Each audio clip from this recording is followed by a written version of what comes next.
All right, and welcome back to another video, another recording. Hopefully, you guys are having a fantastic day, and that hopefully today we can bring some value in the topic that we're going to cover. And the topic that we do want to talk about is patience and impatience.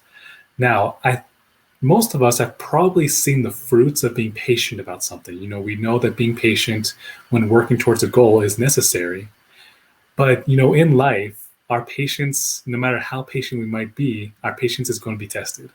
Whether that's in a business venture, whether that's while you're in school, or that might be because you have children.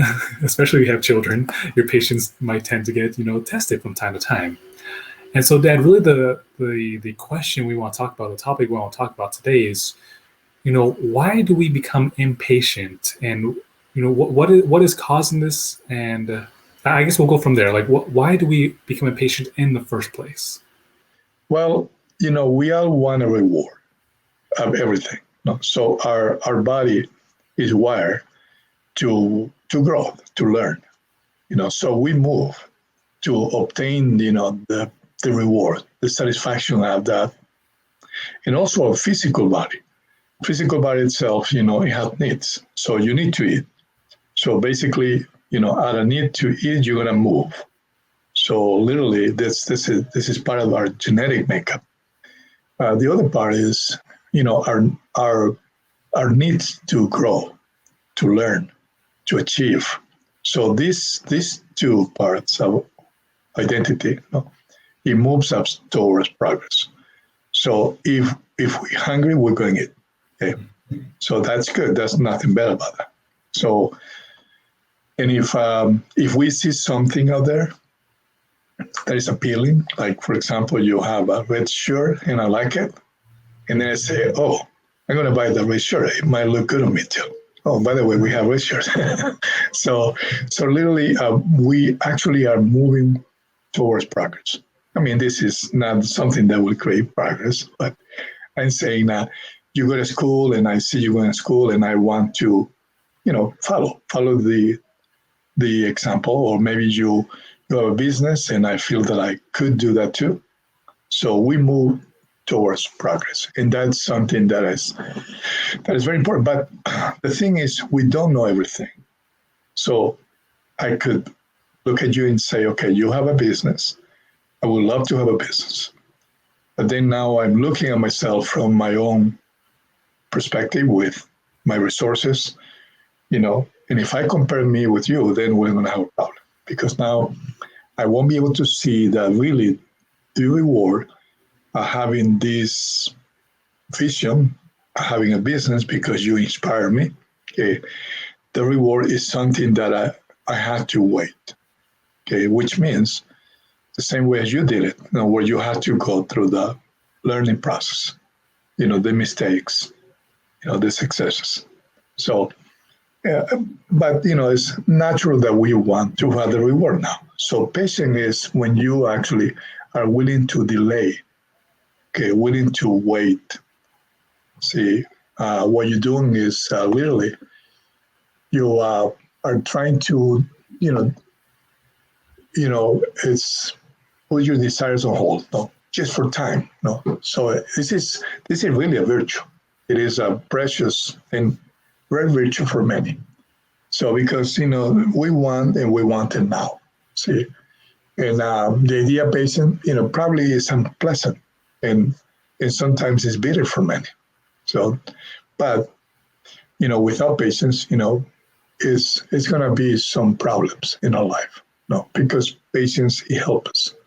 Okay, when we practice patience, we will find understanding, because if I'm willing to delay the reward, and I'm willing to learn through the process, to have a business like yours, okay, that was going to help me, because it's going to be a much more deeper understanding of things. It's going to be a deeper happiness. No, I'm going to be more focused on actions, and then I will have the opportunity to work with hope. No, so that's pretty much what we're looking at, and the reason why patience is so critical. No, now I think you have another question. Yeah, well, actually, So you had said that, oftentimes when we have impatience, or at least in the scenario, let's say with the business, that I might start having impatience because I start comparing, let's say, my business with yours. Mhm. And you've been in business for a while, and let's say I just started 6 months ago. So would impatience then, at least sometimes in this scenario, is impatience coming from because we just keep on comparing ourselves with someone else? Well, there is an internal thing, my own internal maps and circuitries and my beliefs. And there is the external. Okay, the external is I see you and I see that you are successful. Okay, that's the external part as I observe. And then I have my internal beliefs. See, a belief could be, I think I can do better than him in the same time. Or I think I don't need to wait as Ulysses wait, for 2 years before he can have a prosperous business. So that is some of those internal beliefs. So those internal beliefs could really be put at risk my ability to really grow and learn. And it could bring this agitation. So I see your success. I'm here. Okay. Thinking if I run faster than you, I'm going to catch up with you and I'm going to do better. No. And I'm going to probably start looking at your flaws and weaknesses. And I will say, oh, I'm not as bad as he is in this area. So I think I can go faster. No. So those are ideas and thoughts that we kind of produce and we reinforce it, okay, as we focus in these detrimental thoughts, which actually, as I see you, in your business, and I see mine, and I compare my internal beliefs with what I'm seeing, which is I'm not seeing everything because even if I see your history and your business and your timing and everything else, that's not reality because I'm seeing the surface only. See, I'm not seeing your tears and your strength and your difficult times and how you overcome, times when really was crucial, okay, and how you gear up yourself to stand up and go again. No, I didn't see that. So it's hard to see all the details. And even if I was there with you 24 hours a day, still, it's impossible to see, what it comes from you. So that's a problem. It's a problem for me because I'm just measuring the external part that I see with my internal beliefs, and that produces some agitation. No, it produces agitation. No, and that agitation, is what impatient is. It's a physiological response because basically I'm not willing to delay the reward. I want the pleasure. I want the satisfaction now. See, I don't want to wait 2 years. No, start looking at you and say, hey, he's married. I'm not. Maybe I can go faster. No, or maybe my father has money to give me, and he doesn't. I can go faster. Not necessarily that's the truth. That's those components are not necessarily going to make me successful because it has to do with other components that are related to my ability to take this agitation that comes along because I'm got my internal beliefs. Look outside, and this is like when we are outside, not outside, but in a lane in the supermarket. No, you've been there. No, you are probably the number 10th. So, and we start becoming impatient because we feel that the line is going too slow. Okay, and we might be irritated, and we might be thinking, oh my, the cashier is so foolish. She's talking to the person, doesn't she knows that this is going too slow. So that, in a sense, the mental condition produce a lot of more stress. No, produce you get more stress hormones. Okay, I mean these hormones could give you some energy. Okay, and then in the case of the business, it could give me some energy to kind of go after my goal. Okay, or if I'm on the line, waiting online, the supermarket could give me energy also. No, also, and both could be detrimental. Because the fact that I have energy to go and wake up earlier than Ulysses and work like 14 more hours than Ulysses, and do all these things that I believe Ulysses doesn't know how to do, but I'm smart. No, so these things, this energy that drives me to this behavior, okay, doesn't necessarily mean that I'm doing well. Okay, this is a sign that there is a lot of adrenaline placed in my blood that eventually is going to block my ability to see with clarity. And I'm going to make so many mistakes. And even if I have a better round, a first round of success, better than Ulysses, I'm going to trip over it later on because there's no clarity on that. I'm going to believe that everything that I achieve is because I'm skillful, I'm better than somebody else, I'm good. I mean, of course, I won't probably sit in the pulpit, but deep inside, I will feel like that way. So it's a dangerous, it's a very difficult way to do things, even though it appeared to be wonderful. Or like if I'm in the line and I see to cut somebody, okay, or lie to the person in front of me and say, my son had cancer, can I be here? Or I'm gonna go on the fly, and somebody give me the place. So that is not a good recipe for happiness. It's a recipe for disaster. Now, when this agitation takes place, as I say, more energy, more adrenaline. The adrenaline in the case I'm impatient in the supermarket in the line. If I'm there, it made me feel more angry, more resented, more disconnected with people, more disconnected with the cashier, the person in front of me, and is another recipe for disaster because my hormonal system will be affected because a high level of cortisol will go in there.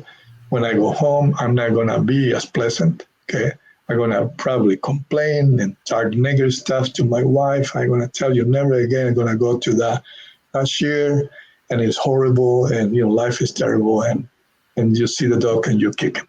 Okay, and whether it is we are impatient, okay, because we want things, we want the reward immediately or not. It's always a combination of this physiological thing.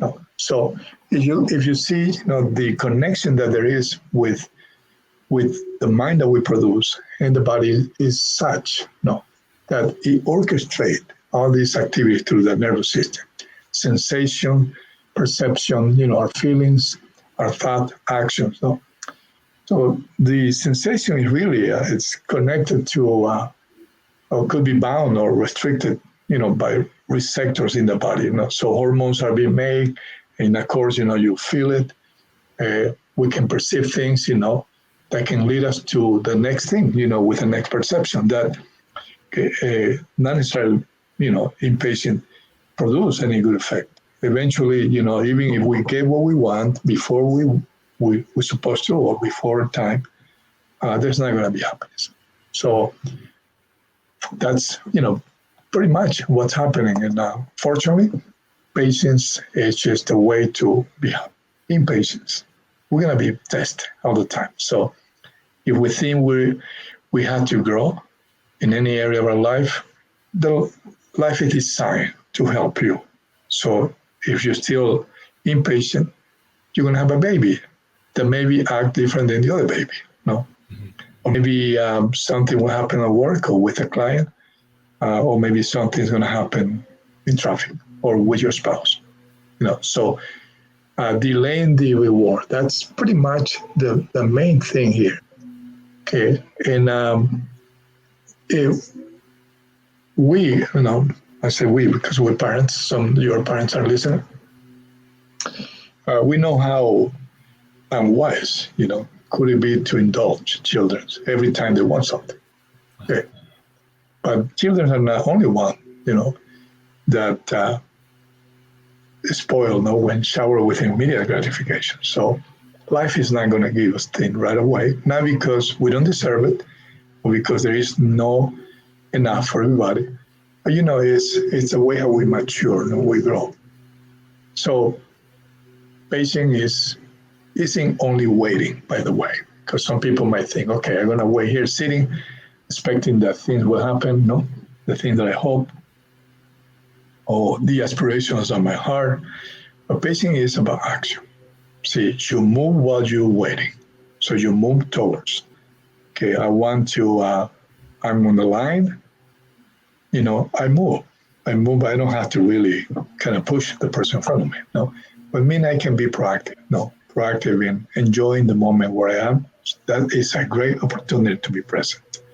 And of course, when we are patient, we learn to be present. I mean, that doesn't mean that the goals in the future don't count or we cannot dismiss it. It doesn't mean that the experience of the past are not going to be interacting with my vision of the future. But being present is actually the point where I am in alert and also calm. It's a regulation, where we actually are, they're chemicals. There's a lot of different hormones and neurotransmitters and enzymes that participate in all this process, but we regulate that. See how we think, okay, what we think, and unfortunately, our fears are losing something. I'm losing time. So that those thoughts, create a problem with psychological clock. So we think the person in front of me is too slow. No, or the person in front of me is too fast. So there's a lot of different topics and concepts that we can discuss in another episode. So one thing I did want to point out, though, that I guess I never really thought too much about. It seems like, as you were describing, being impatient in the line, being impatient as in business, or even being impatient as a parent. All that seems to be, and again, we have moments of impatience. Like, this is more of a blanket statement, but it seems that if we're impatient, that's coming from a kind of more entitled mindset. Like, if I'm in line, it's like I feel like, oh, I should be, you should be taking care of me now. If I'm in business and I'm trying to catch up, I'm like, oh, because of my skills, I should be more ahead. Like, I should have made more money than you, or I should, my child should listen to me because I'm the parent. Like, there almost seems to be like this entitlement when we get impatient. Yeah, and it's an idea behind this. Okay, all these thoughts that we sustain, beliefs that are totally incongruent with truth. The fact that I'm better than the other person because I'm taller or shorter, or I went to this school, or I live in this area, or I drive this car, or I own a boat, or I got money in there. Whatever it is, the position that I have, or I have friends in high places, or I'm more spiritual than the other ones. See, it creates a big problem. Okay. Because, no doubt that there is things that we have to achieve, because this is part of what we our need, to grow. Life will give us the opportunity because we're going to be in front of things that we'll see and opens our mind for creativity. So now these beliefs that we have from all these circuitries, thoughts that we repeat about to ourselves or maybe to others, mostly to ourselves. No, I'm better than that person. We don't say it, in public. But definitely it's an issue there. It creates a frequency. It's a frequency because really it's thoughts, you got connections and neurotransmitters, chemicals, connection between neurons, signals to the body. Okay. And so our state of mind and our thoughts, it creates the signals that produce pulses. Okay. And those pulses, they come quick. Okay. When we are perceiving things, we are in front of things, we're in front of people in the line, in front of somebody else, something happened and I want to punish this person now, okay, and instead of waiting to see what other things are going on in the person's life. So these pulsations, are activated when we are in front of somebody else or there's an experience. So there's nothing really wrong with these chemicals. The fact is the way how we respond, it is a problem. Now, and that tells us, exactly what we believe, what kind of extension of these circuitries and paradigms and beliefs are detrimental. No? So we all have built some kind of the stuff. So that's why we have to be exposed. You know, one kid is gonna do something, mess it up. So what you're gonna do? You're gonna chastise the kid. You can choose to run away and don't see, or maybe you can probably teach him. Maybe you can spend some time in trying to regulate the emotions of the little kid, helping cleaning. So that is gonna give you an opportunity, for growth, because we all have, in a way or another, built circuitries and maps from beliefs and thoughts that are really affecting our happiness, internal peace, affecting our health. So this situation that we're put in product, it will help us. No, you might go, you don't have a dog now yet, but let's say you have a dog and suddenly the dog, vomited all over the place in the carpet. Okay.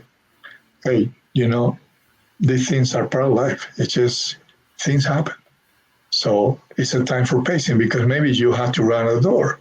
Okay, your wife is on bed. No, what am I gonna do? I gotta be out. This dog is here. Am I gonna leave my wife with this messed up carpet?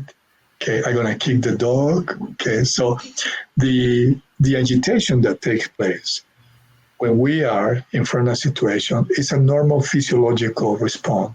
Okay, and this differential of pulsation between the way how the world is moving at the moment in front of me and the way how I'm moving, my internal world, that difference is what creates the agitation. And it gives us the opportunity to make a pause. I know I need to be in a certain place.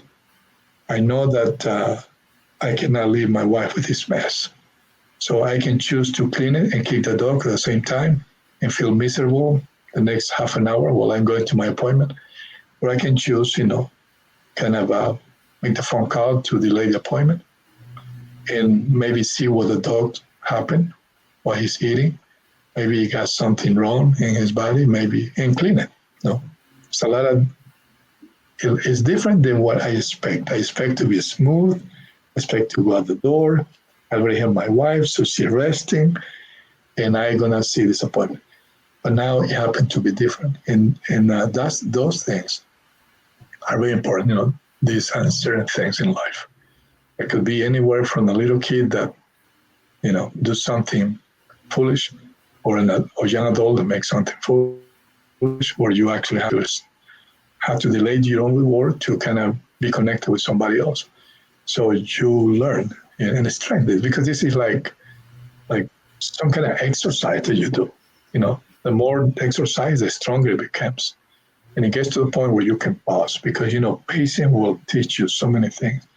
Because you and I, even if we have success so many times in one particular area, we're still ignorance. Okay. And even if we had it 20 times, there is so much to discover. So the pause that occurs when these things interfere with my goals and interfere with an activity or some expectations, that is going to help me to grow. That's going to help me to really become a better person and learn. Because how good it does to make the money now, reach the success that you have.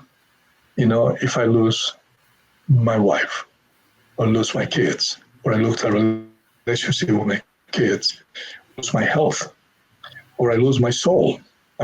What am I going to do when I'm 60, sick and lonely, disconnected, and perhaps with a lot of suffering? So we can stop, even if we're 60 and we're there, we still can reverse this, but it takes a lot more work than doing it when you're younger.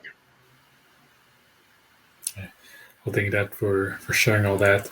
I think it might be appropriate for maybe next time that we get together, maybe talking about how we can develop more patience, because that's something, as you said, life will give us opportunities to be patient. They'll give us opportunities to life throws a bunch of curveballs. Like even I'm sure whoever when you woke up today, whoever I'm talking about in general, like when you wake up today, no matter how you thought your day was going to go, it's going to go different.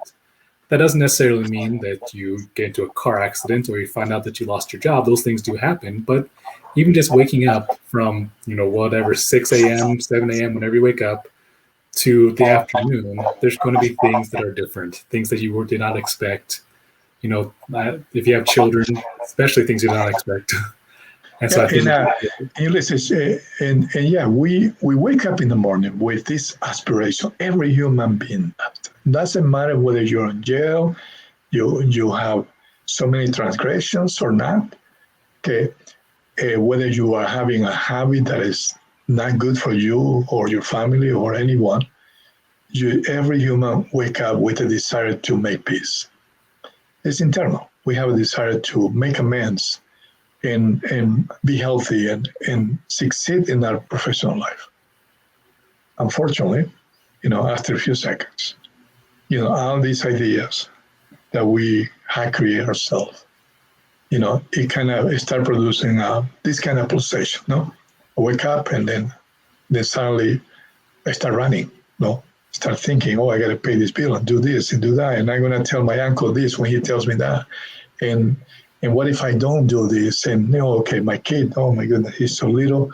I wish he can be older so I can do more work and he can sleep more. So many thoughts, can interfere with this capacity that we have to really take the resources, internal resources, and the external resources too, both combined to be happy today and fulfill the aspirations.